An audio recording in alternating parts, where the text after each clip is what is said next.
Grâce à l'hydro-rétenteur fertilisant de Philippe Waki Di Giorno, les agriculteurs découvrent qu'ils peuvent accroître leur rendement tout en économisant l'eau.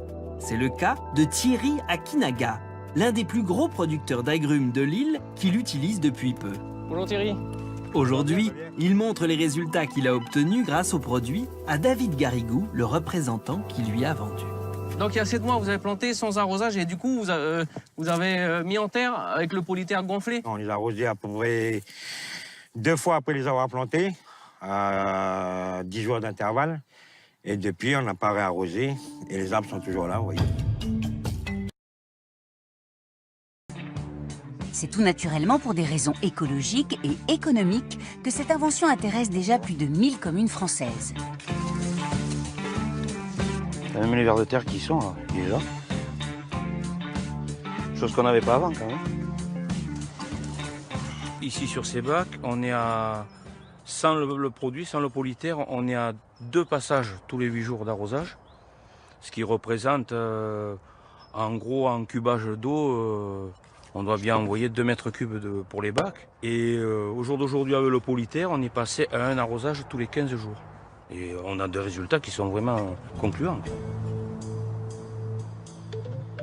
Tiens, regarde. Quand on arrive à la cité sans le polyterre, voilà ce qui se passe. Voilà la terre dans l'état qu'elle est. Là, avec le polyterre, et la différence, elle est là, quoi. Ouais. C'est humide et là, c'est sec. Et il n'y a pas photo, quoi. Allez. Ce produit est très concluant puisque non seulement il va garder l'humidité, mais en plus, on a la matière organique. Et pour l'environnement et pour tout le monde, c'est très bien. On a un bon résultat sur ces plantes. Là, on n'a pas utilisé ce produit. Et là, elles sont vraiment... elles se débrouillent toutes seules, quoi. Ça devrait être vert. Fleuri ici.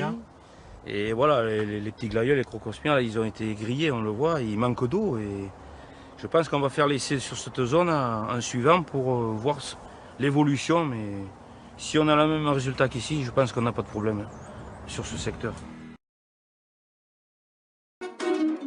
L'agriculture française commence tout juste à s'intéresser de près au polyterre. C'est le cas des vignerons de Buzet qui ont fait le test sur 8 rangs du domaine.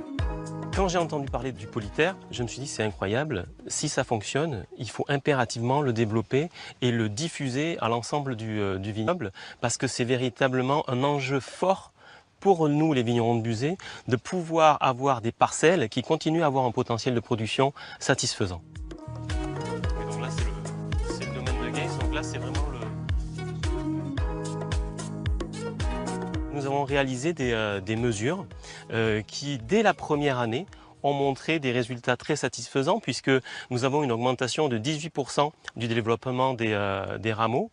Et parfois, comme on peut le voir ici, on voit que la partie traitée reste verte, alors que la partie non traitée, que l'on voit ici, on a carrément une mortalité des jeunes plants parce qu'il faut savoir que cette année, ce millésime 2016 a été très chaud, un été très chaud et sec qui a été très difficile pour le développement de ces complants.